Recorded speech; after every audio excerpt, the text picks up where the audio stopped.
Hello, it's Jensen, and I'm going to be talking about the Truth and Justice podcast, season five, episodes 4 through 8. Pardon me, 5 through 8. I was looking at the wrong one. Yeah, five through 8. So that's 4 episodes. I was not a fan of the fact that most of these episodes were, I believe, close to an hour long. I'm listening on Apple Podcasts, so I do have like 5 minutes of ads in each episode, which isn't fun. Back to the main points of the episode.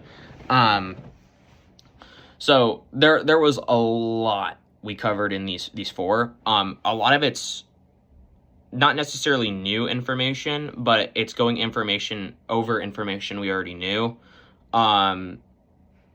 Like in episode 6, we had door-to-door leads, so that's when the officers went out, like, I believe it was 2 days after, 2 days, a day, 2 days or 3 days after, that was those 2 days, they went and canvassed the northern parts of the neighborhood exclusively, which wasn't smart, because one of the kids lived in the southern, I believe it was the southern, correct me if I'm wrong, I can't remember all the details. This was like 4.5 hours of podcast for me, if I remember right. But they canvassed this upper part of the neighborhood, and when they're doing that, they're going around, they're asking everyone, and these 2 episodes, door-to-door leads and door-to-door sightings, so episodes 6 and 7,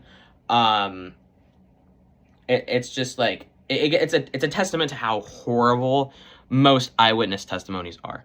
Like, we'd have people who would just give very, very vague details, like, I saw boys.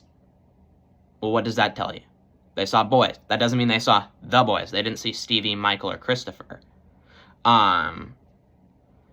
So, about a solid, like, 80% of those testimonies were that sort of thing. And then we had the other 15%, in my mind, it was a way smaller population, which were either vague descriptions or sorry, they were reasonable descriptions. Like, they were able to describe the boys in a sense of, like, they were wearing the exact clothes that the boys were expected to be wearing,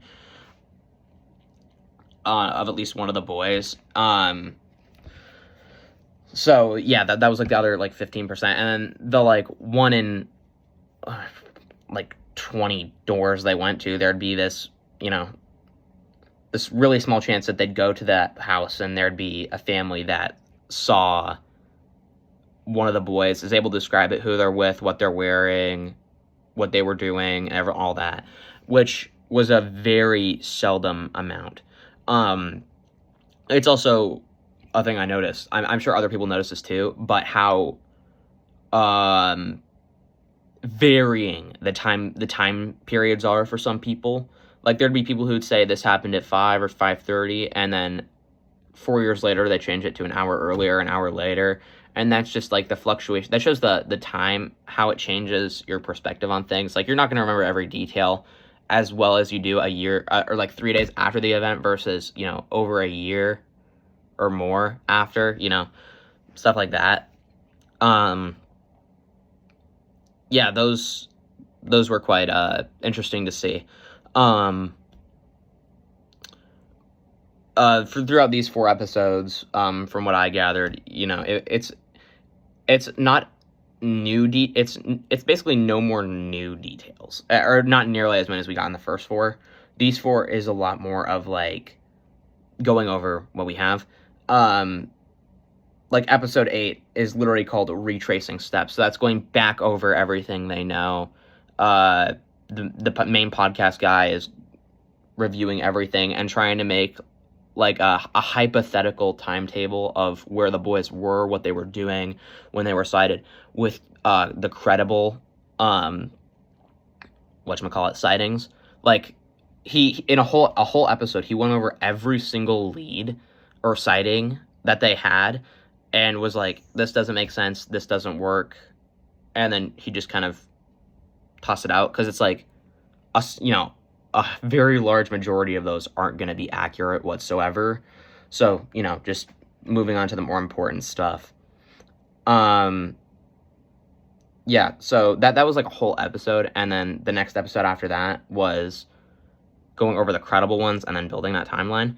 I actually really liked the timeline he had. There are a couple gaps and people changing testimonies to over time for, what time they saw the boys, where they saw them, what they were doing, changes over time, which isn't, it's a big deal, obviously, but it definitely interferes with kind of like the timetable you've got. Like when somebody says this happened at 5:30 and they have a credible eyewitness like testimony, and some other guys said this happened at 5:30, you're losing some of the credibility on the actually credible one, and you're basically losing all credibility on the less credible one. Sorry if that doesn't make sense. I'm just kind of trying to say what I think in my mind, and I'm gonna say stuff that may not make sense. It makes sense in my brain. Yeah. So that was going over episode 1, 5, 6, 7, 8. Oh, what else?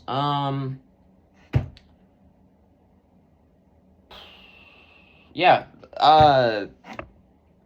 These episodes still definitely frustrated me. Like I expressed a lot of frustration in my original video with the police department, and obviously there's a few pieces here that still piss me off, like not canvassing certain parts of the neighborhood because they weren't involved.